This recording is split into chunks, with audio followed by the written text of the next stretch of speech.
छापा चित्रकार दीपक कुमार डोंगरे की पैदाइश हरियाणा में एक साधारण परिवार में हुई और वहीं पे उन्होंने अपनी स्कूली पढ़ाई पूरी की। उसके बाद उन्होंने कुरुक्षेत्र यूनिवर्सिटी से चित्रकला में बैचलर डिग्री का अध्ययन किया और अपने गुरु और सीनियर से अच्छी तरह उन्हें चित्रकला के जितने भी बारीकियाँ थी उसमें अच्छी तरह अध्ययन करके अपने जहन में पूरी तरह डाल लिया। उसके बाद उन्होंने अपना रुख दिल्ली की ओर किया। जामिया मिलिया इस्लामिया यूनिवर्सिटी से उन्होंने छापा चित्रकारी की छोटी छोटी बारीकियाँ पूरी तरह सीख के अपने जहन में डाल ली और आज वह फील्ड में अपना कार्य पूरी तरह सक्षम से कर रहे हैं। दीपक कुमार डोंगरे आज हमारे स्टूडियो में विराजमान हैं। आइए चर्चा करते हैं दीपक कुमार डोंगरे के कला सफ़र नामे के क्या कहते हैं वो अपनी इस कला यात्रा के बारे में। नमस्कार, आदाब, सत श्री अकाल। दो टूक सीधी बात प्रोग्राम लेकर एक बार फिर मैं आपकी खिदमत में हाजिर हूँ। जैसा कि आप जानते हैं, इस प्रोग्राम के वाकिद हम आपकी मुलाकात करवाते हैं एक ऐसी शख्सियत के साथ जिन्होंने ज़िंदगी के किसी न किसी सूबे में अपना एक ख़ास मुकाम हासिल किया, अपनी एक अलग पहचान बनाई है। आज जिस शख्सियत को हमने इस प्रोग्राम में जन्नत दी है, उनका नाम किसी तारुफ का मोहताज नहीं है। कला की दुनिया में इनके नाम को सभी जानते हैं। आज हमारे साथ बेहद ही ख़ास मेहमान, जाने माने छापा चित्रकार दीपक कुमार के रहने वाले हैं, हमारे स्टूडियो में विराजमान हैं। नमस्कार दीपक कुमार जी, दो टू सीधी बात प्रोग्राम में आपका स्वागत है। नमस्कार सर। दीपक कुमार जी, आपका जन्म कहाँ हुआ और उस वक्त आपके पारिवारिक माहौल कला के प्रति कैसा था और आपने किन परिस्थितियों में कला को चुना? नमस्कार सब लोगों को मेरी तरफ से। और मेरा जन्म जो है हरियाणा में हुआ है और हरियाणा में होने के नाते वहाँ आर्ट का कुछ ज़्यादा माहौल हमें मिला नहीं, शायद था भी नहीं उस टाइम पे जब हमारा जन्म हुआ। 1991 की बात है ये। और वहाँ चीज़ों को स्पोर्ट्स की तरफ ज़्यादा धकेला जाता है, तो वहाँ पे आर्ट का कुछ माहौल कभी रहा ही नहीं। तो हम लोग अभी बनाने की कोशिश में हैं और कर रहे हैं, उन चीज़ों के प्रति अग्रसर हैं। और पारिवारिक स्थिति तो ठीक ही थी और उसको और ज़्यादा मजबूत बनाने के लिए अभी परस्पर हम मेहनत कर रहे हैं इन सब चीज़ों के लिए। दीपक कुमार जी, आपने BFA कहाँ से की और उस वक्त आपके गुरु कौन कौन से? हमारा बैचलर जो है 2009 में स्टार्ट हुआ था कुरुक्षेत्र यूनिवर्सिटी से और 2013 में हमने वहाँ से कंप्लीट कर लिया अपना बैचलर। गुरुजन जो हैं बहुत गाइडेंस मिला हमें, वहाँ से बहुत कुछ चीज़ें सीखने को मिली और हमेशा हमारे सीनियर्स जो हैं सीनियर्स का बहुत सपोर्ट रहा है हमारे साथ। हम हमेशा सीनियर को ही तवज्जो इसलिए देते हैं क्योंकि एक टीचर से ज़्यादा एक सीनियर अपने जूनियर को ज़्यादा चीज़ें सिखाता है हमेशा। दीपक कुमार जी, आपने MFA जो थी वो प्रिंट मेकिंग में की और उस वक्त आपकी सोच क्या थी और आपने क्या सोच के प्रिंट मेकिंग को चुना और आज भी आप उसी फील्ड को काम कर रहे हैं प्रिंट मेकिंग को लेकर? जी, हमारा जो बैचलर है वो पेंटिंग में हुआ है। हाँ जी। और हमने प्रिंट मेकिंग को इसलिए चूज़ किया क्योंकि हम लाइन को एक्सप्लोर करना चाहते थे और प्रिंट मेकिंग जो है वो कम्प्लीटली लाइन बेस्ड वर्क है। हमारा सोच ये था कि अगर लाइन मजबूत है आपकी, वो स्केचिंग से हो या फिर किसी तरीके से, हमने वो माध्यम प्रिंट मेकिंग चुना। स्केचिंग तो डेफिनेटली हर को, जब कोई फाइन आर्ट्स में आता है तो डेफिनेटली उसका हक ही बनता है और वो करता ही है, कोई भी बंदा हो चाहे कोई भी आर्टिस्ट हो। तो प्रिंट मेकिंग चुनने का मकसद ये था कि हम लाइन को एक्सप्लोर करना चाहते थे और 2 साल में हमने जामिया में जो रह के अपने प्रिंट मेकिंग के थ्रू लाइन को जो एक्सप्लोर किया है, उन लाइन को जो है अभी हम अपनी पेंटिंग के माध्यम से डिपेक्ट करते हैं और अभी हम पेंटिंग में ही काम कर रहे हैं। मिक्स मीडिया है कुछ, उसमें कुछ इंस्टॉलेशंस हैं और कुछ जो है डिजिटल वर्क भी हम कंटिन्यू कर रहे हैं अभी। दीपक कुमार जी, किस विषय को लेके आप अपना कार्य करते हैं और उसमें कौन कौन से माध्यम और टेक्निक का ज़्यादा इस्तेमाल करते हैं? अभी हम जो है प्रोजेक्ट बेस्ड कुछ वर्क कर रहे हैं। जैसे अभी हमारा कुछ काम चल रहा है गढ़ी स्टूडियोज़ के ऊपर, हम एक रिसर्च कर रहे हैं और गढ़ी के प्रांगण को ही अपनी पेंटिंग में और यहाँ के बिहेव को, यहाँ के आर्टिस्टों को अपनी पेंटिंग के थ्रू डिपेक्ट कर रहे हैं। हमने इसमें जो है यहाँ की फोटोग्राफ्स क्लिक किए हैं, यहाँ का कुछ लोगों का जितना भी वातावरण है, जहाँ का जो जी। नेचर है उसके जी। साथ, हाँ, यहाँ के लोगों के बिहेव, नेचर के साथ बिहेव, यहाँ का ट्रीटमेंट कि हम यहाँ पे आके क्या सोचते हैं जो यहाँ से निकल के नहीं सोच पाते हैं। तो जो भी एनर्जेटिक जो चीज़ें रही हैं और जो एनर्जी के साथ मैं यहाँ पे आके कनेक्ट हुआ हूँ, तो मुझे लगा कि मुझे इस स्पेस को एक्सप्लोर करना है, तो मुझे इस स्पेस के साथ कनेक्ट होके काम करना चाहिए। तो मैंने अपने पेंटिंग्स में इस स्पेस को ही जोड़ दिया है और मैं इसी एक गढ़ी स्टूडियो जो जितना भी ये स्पेस है, मैं इस एरिया space को- पूरा कवर हाँ, कर रहे हैं आप। मैं 4 एकड़ की जमीन और हाँ। के साथ पूरा वातावरण का माहौल जो अपनी कला का पेंटिंग के माहौल माध्यम है। से कुछ इंस्टॉलेशंस हैं उसमें, तो वो सब डिपेक्ट हो रही हैं उन सब चीज़ों में, तो उसी के माध्यम से मैं अभी अपनी चीज़ें आगे बढ़ा रहा हूँ। दोस्तों, कला चर्चा आगे बढ़ाने से पहले आइए एक नज़र डालते हैं दीपक कुमार जी के द्वारा बनाए गए कलाकृतियों पर। इस तरह जनाब दीपक कुमार डोंगरे की बात करें हम अगर चित्रकला की, या छापा चित्रकला की, या फिर इंस्टॉलेशन की, उन्होंने सभी में महारत हासिल कर रखी है। चाहे वह ड्राइंग हो, या फिर मोनोप्रिंट हो, या ब्लैक एंड वाइट ड्राइंग हो, जहाँ वो पेंटिंग करते हैं वहाँ ड्राइंग भी करते हैं, वहाँ छापा चित्रकला के भी आपको कई सारे नमूने देखने को मिलेंगे।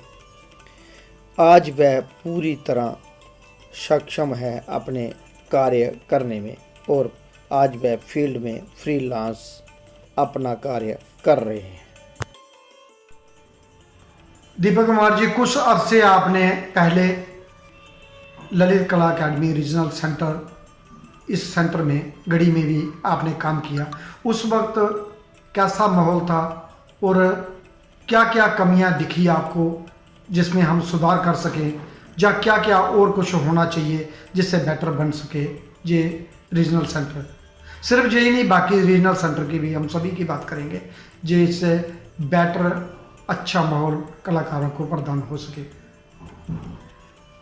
मैंने यहाँ पे जो है करीबन 3-3.5-4 साल काम किया है और जितना मैंने यहाँ पे एक्सप्लोर किया है चीज़ों को, मुझे लगता है कि पूरे इंडिया की अगर मैं बात करूँ तो ललित कला के जो रीजनल सेंटर गढ़ी, ये दिल्ली गढ़ी स्टूडियो की जो मैं बात करता हूँ, तो मुझे ऐसा फील होता है कि आपको जो है अगर अपने आप को आर्ट के थ्रू अगर एक्सप्लोर करना है तो इससे बेटर स्पेस नहीं है।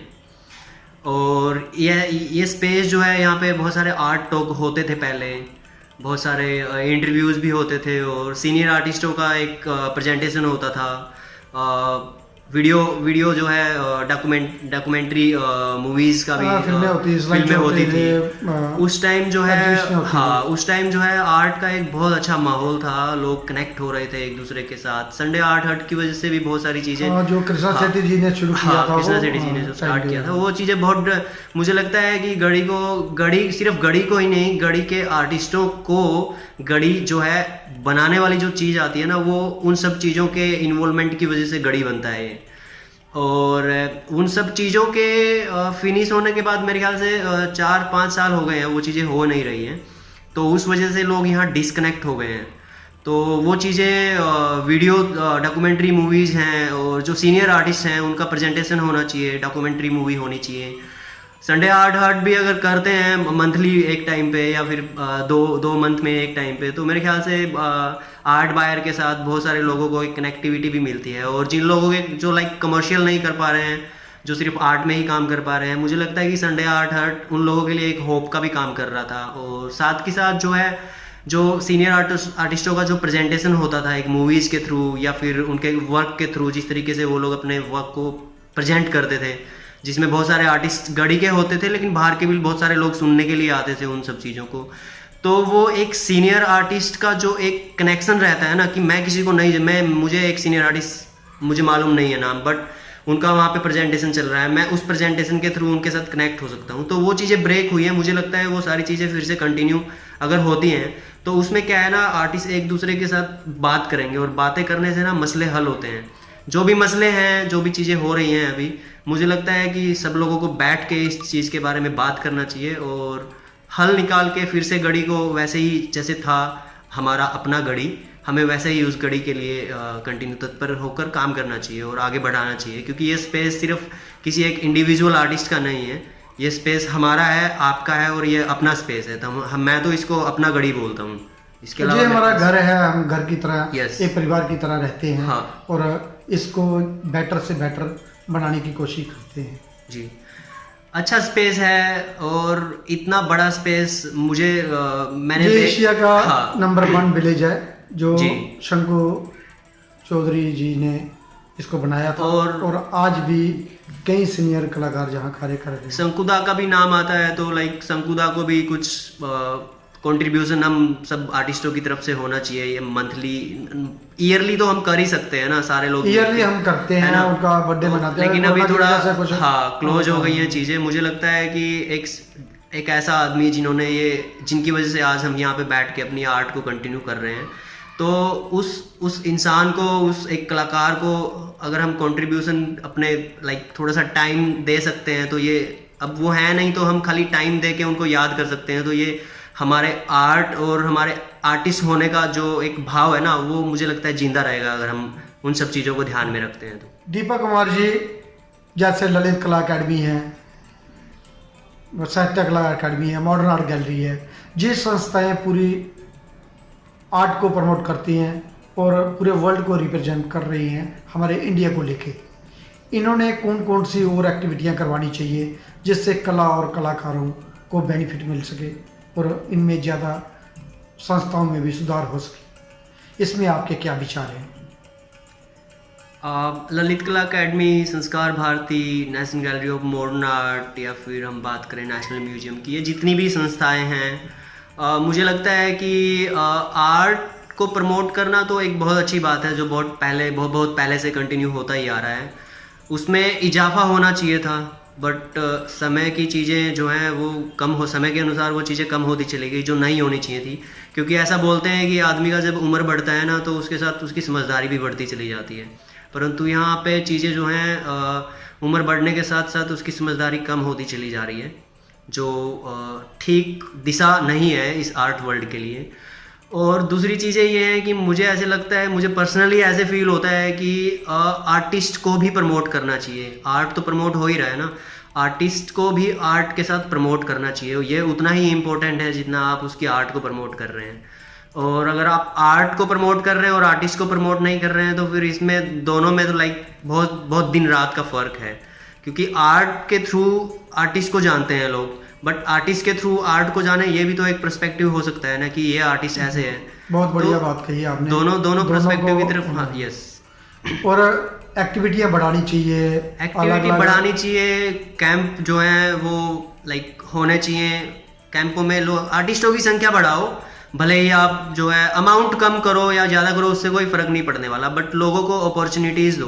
क्योंकि लोग अभी कोविड के बाद से बैठे हुए हैं, उनके पास लाइक बहुत सारे लोग ऐसे हैं जिनके पास अभी अमाउंट नहीं है काम करने के लिए, जो खाली कमर्शियल भी नहीं कर पा रहे हैं, जिनको कमर्शियल पूरी कमर तोड़ दी है तो आर्ट फील्ड की। इन सब चीज़ों को देखते हुए मुझे लगता है कि ललित कला अकेडमी को भी ध्यान देना चाहिए। और national Gallery of Modern art इतना बड़ा प्लेटफॉर्म है, उसको एटलीस्ट फिर से जो आर्ट खरीदता था, वो जो कंटेम्प्रेरी आर्टिस्ट वाला, उसको परचेजिंग वाला जो एक प्रोसेस था, फिर से स्टार्ट करना चाहिए। वो स्टार्ट इसलिए करना चाहिए क्योंकि वो एक हेल्प हो जाएगा उन आर्टिस्टों के लिए जो भी स्ट्रगलिंग है या फिर बहुत टाइम से कंटिन्यू जॉब नहीं कर रहे हैं, कंटिन्यू काम कर रहे हैं, सिर्फ काम ही कर रहे हैं, वो भूखे प्यासे रह के जैसे मर्जी काम कर रहे हैं, बट वो काम कर रहे हैं। उन सब चीज़ों की तरफ ध्यान देना चाहिए इन सब संस्थाओं को। दीपक कुमार जी, अब तक आपने कौन कौन सी उपलब्धियां हासिल की, जैसे स्कॉलरशिप, फेलोशिप, प्रदर्शनियां, जहाँ किन किन स्थानों पे आपने कला की संस्थाओं के साथ कार्य किया, जरा उनके बारे में थोड़ा बताइए। जी, मेरा अभी काफ़ी टाइम से मैंने काफ़ी टाइम मैं गढ़ी में था। गढ़ी से जाने के बाद या गढ़ी में होने के बावजूद मैं काफ़ी जगह अप्लाई करता था, जैसे स्कॉलरशिप वगैरह, फेलोशिप वगैरह, मिनिस्ट्री वगैरह का किया है, फिर रेजिडेंसी वगैरह किया है, अप्लाई किया था काफ़ी जगह पे। होता है कहीं कहीं जाना होता है, कहीं कहीं नहीं जाना होता। वो चीज़ें तो हमेशा हर किसी इंसान के साथ जुड़ी होती हैं कि मिल गया है इस बार तो इस बार नहीं मिला है। तो हर आर्टिस्ट को अप्लाई करना चाहिए, अप्लाई मस्ट है, ताकि आप लोगों का काम दिखे हर जगह पे। और ये चीज़ें बहुत ज़रूरी हैं कि आप अपना काम कहीं पे भेज रहे हैं, आपका होना या ना होना वो डिपेंड नहीं करता है, बट आपका काम दो हाँ, लोग वो देख रहे जूरी हैं। पे डिपेंड करता हाँ। है, जूरी कौन है, कैसे है, जी, उसको लेकिन क्या पसंद हाँ, है। होना या ना होना वो डिपेंड नहीं करता, बट आपका काम दो लोगों की नज़रों में आ रहा है तो वो इम्पोर्टेंट है। आपको उसके लिए काम करना चाहिए। कोई अवार्ड के लिए बेसिकली ऐसे नहीं होता है कि मुझे सिर्फ अवार्ड के लिए काम करना है। आप जो है आप काम कीजिए, अपने लिए काम कीजिए, आपका जो सब्जेक्ट है उस सब्जेक्ट के लिए काम कीजिए। बाकी तो चीज़ें अगर आप सच्चे दिल से जुड़े हुए हैं तो डेफिनेटली चीज़ें जुड़ती ही चली जाएंगी आपके साथ। और हाल ही में दीपक जी आपने आउटडोर बहुत सारे काम किए, बाहर भी गए, विदेश में भी गए, देश में भी आप अलग अलग जगह प्रोजेक्ट पर काम कर रहे हैं। जी, उसमें और जो कार्य में आपको एक्सपीरियंस हुआ उसके बारे में थोड़ा बताइए। बाहर जो काम किए या फिर जो मैं कमर्शियल काम कर रहा हूँ, तो वो स्केल जो है आर्टवर्क्स का जो स्केल है वो स्केल थोड़ा बड़ा साइज़ का रहता है। क्योंकि मुझे ऐसे लगता है कि एक आर्टिस्ट को अगर अपने कैनवस पे कुछ एक्सप्लोर करना है तो लाइक ब्रश का जो साइज़ होता है ना, ब्रश किस तरीके से आप यूटिलाइज कर रहे हैं, किस तरीके से आप चला रहे हैं ब्रश को, तो मैं काम करता हूँ कॉमर्शियली ताकि मेरा हैंडलिंग जो है वो बड़े काम के लिए रहे। मेरा खुल सके ज़्यादा। यस, उसमें मेरा कोई मकसद नहीं रहता उसके पीछे कि मुझे इतना अर्निंग करना है। मुझे खाली बड़ा नहीं, वो काम भी इसलिए- जरूरी है, नहीं अगर होता तो अच्छी बात है, इसमें प्रॉब्लम क्या है। नहीं, प्रॉब्लम नहीं है, बट मेरा जो मेन मोटिव रहता है इसलिए शायद चीज़ें एक्सप्लोर हो रही हैं और शायद कंटिन्यू चीज़ें बढ़ रही हैं। अगर मेरे मन में सिर्फ बैठ ही जाएगा कि मुझे पैसा कमाना अपनी आर्ट के थ्रू, सोचो मैं अगर पेंटिंग भी कर रहा हूँ तो मैं सोचूं मुझे पेंटिंग से पैसा कमाना है, तो शायद मैं वो उसमें भाव या फिर वो इमोशंस नहीं आ पाएंगे वो स्ट्रोक में। तो आई डोंट वांट कि वो चीज़ें इसमें इन्वॉल्व हो जाएं। तो इसलिए मैं जो भी करता हूँ अपना फ्री होके करता हूँ, अपना जुड़ के करता हूँ चीज़ों के साथ। वो हर आर्टिस्ट को करना चाहिए। जब तक उसका जुड़ाव किसी चीज़ के साथ नहीं रहेगा तो मुझे नहीं लगता वो चीज़ सक्सेस होगी। और लालच तो मन से निकाल ही देना चाहिए सबको, लालच नहीं होना चाहिए। कला के लिए करनी चाहिए। और यस, आप फील्ड का काम प्रोजेक्ट वर्क उसके हिसाब से डेफिनेटली बहुत बढ़िया बात कही आपने जी। फील्ड का काम फील्ड के हिसाब हो, अपना कार्य अपने कार्य के हिसाब से। दीपक कुमार जी, कला के अतिरिक्त और कौन कौन सी ऐसी एक्टिविटियां हैं जो आप करते हैं, जैसे गाना हो, बजाना हो, जहाँ कुछ और इंस्ट्रूमेंट, जहाँ कोई और एक्टिविटियां जो आपको भाती हैं। पेंटिंग के अलावा मैं बहुत बार इधर यूट्यूब ही लाइक ज़्यादा प्रीफर करता हूँ हमेशा, जिसमें भरतनाट्यम वगैरह, कथक वगैरह मैं देखता रहता हूँ, जो मुझे अच्छा लगता है, जिसमें अपनी संस्कृति की एक झलक दिखती है आज के टाइम में। वैसे भी मॉडर्न टाइम में तो ये सब चीज़ें लाइक गायब सी हो गई हैं। तो मैं वही कभी कभी मंडी हाउस चला जाता हूँ, कभी कभी इधर नेशनल स्कूल ऑफ ड्रामा चला जाता हूँ। बहुत सारे थिएटर होते हैं तो वो चीज़ें उनके साथ जुड़ के, वो चीज़ें देख के तो फिर मन में अपनी भाव कला और संस्कृति के साथ जुड़े रहना चाहिए। हर आदमी को जुड़े रहना चाहिए और वो जुड़ाव जो है आपके काम में भी दिखाई देता है फिर, जो बहुत इम्पोर्टेंट है। आप इंडिया में काम कर रहे हैं, बहुत अच्छी बात है। अगर आप इंडिया से बाहर कहीं जाते हैं तो आपकी संस्कृति आपके काम में दिखनी चाहिए कहीं ना कहीं, मुझे ऐसे लगता है। तो ये सारी चीज़ें हैं जो जोड़ के रखती हैं। अगर आप हवा में भी उड़ रहे हैं तो वो आपको जो है ज़मीन पे लेके आएंगी वापस। तो मुझे लगता है कि इन सब चीज़ों की तरफ ध्यान देना चाहिए। अकेडमी को भी कभी कभी प्रोग्राम करवाने चाहिए, भरतनाट्यम, कथक वगैरह, म्यूजिक वगैरह, डांस वगैरह, ये सब। वो साहित्य अकेडमी है, नाट्य अकेडमी है, NSG है, उधर होता है। कभी कभी ललित कला अकेडमी के साथ भी ये सारी चीज़ें कोलैबोरेशन में होनी चाहिए। आर्टिस्ट का काम सिर्फ पेंटिंग करना नहीं है, उसको लाइक जब हमारे प्रोग्राम होते हैं उसमें करते हैं। किसी चीज़ को किस तरीके से एनहेंस करना है, वो चीज़ें भी बहुत इंपॉर्टेंट है। हमेशा लाइक मैं कैनवस के आगे ही बैठा हूँ, सिर्फ मुझे पेंटिंग ही करनी है, तो उससे पेंटिंग नहीं होती है। एक्सप्लोर करना है, घूमना है, पढ़ना है, बहुत ज़रूरी हो गई है ये चीज़ें आज के टाइम में। दीपक कुमार जी, एक आखिरी सवाल, जो हमारे युवा दूर दराज इलाकों में बैठे हैं उनको आप क्या मैसेज देना चाहेंगे अपने कला के माध्यम से कि वो फील्ड में टिके रहें, या फील्ड में आने के लिए कौन कौन सी तैयारी उनको करनी चाहिए? सबसे मस्ट इम्पोर्टेंट जो बात है, आप कहीं भी हैं देश के कोने में या विदेश, कहीं भी संसार के किसी भी कोने में हैं, तो अगर आप आर्ट्स में हैं तो मुझे ऐसे लगता है कि सबसे पहला स्टेप जो है वो स्केचिंग है, जो कभी नहीं छोड़ना चाहिए, हमेशा कंटिन्यू रखना चाहिए। आप कम करो ज़्यादा करो वो मैटर नहीं करता, लेकिन आपको एक स्केच 2 स्केच दिन में, अगर आप नहीं कर पा रहे हैं तो 1-2 स्केच तो एटलीस्ट आपको करना ही चाहिए। और प्लीज़ बुक के अंदर से स्केचिंग मत करो, है ना, लाइव करो। जो भी आ रहा है नहीं आ रहा है लाइव करो। लाइव जो सिखाता है वो बुक नहीं सिखाएगी, क्योंकि जो स्ट्रोक आपने सामने देख के मार दिया ना, वो बुक में देख के आप वो स्ट्रोक नहीं मार सकते हैं। और रुकना नहीं है, झुकना नहीं है, काम करना है, काम ही आगे लेके जाएगा। और सच्चे मन से काम करना है, मन में जो लालच है उसको निकाल के फेंक दो और अच्छे सच्चे दिल से, अच्छे भाव से दूसरों का अच्छा सोच के काम करो। ऐसा नहीं है कि सिर्फ मुझे अपना ही अच्छा करना है, आपके काम से 2 लोगों को भी पेट भरना चाहिए, ऐसा भी सोच के काम कर सकते हैं। कुछ कमर्शियल उठाया है तो ऐसे 2 लोगों को ज़रूरत है जिनको, उनको साथ लेके आगे बढ़ो ताकि वो आपको लेके आगे बढ़े। ऐसे यूनिटी बना के रखो एक दूसरे के साथ, ताकि एक दूसरे का साथ लगे। पाँव जो खींचना होता है ना, वो लाइक ना तो आपको आगे बढ़ने देगा ना मुझे आगे बढ़ने देगा। साथ में रहो, साथ में ही चीज़ें होती हैं हमेशा। ऐसा बोला गया एकता में बल है, तो ये चीज़ें हैं बस। दोस्तों, ये थे हमारे साथ दीपक कुमार जी, जो हरियाणा के रहने वाले हैं। आज इनके बारे में जाना, इनकी कला के बारे में जाना, और कला पे बहुत सारी चर्चा हुई। 2 टूक सीधी बात प्रोग्राम में दीपक कुमार जी आप आए, आपका बहुत बहुत धन्यवाद। Thank you so much. दोस्तों, अगली बार फिर मिलेंगे किसी और जगह, किसी और शख्सियत के साथ। तब तक देवीदास खत्री को दे इजाजत। वंदे मातरम, भारत माता की जय।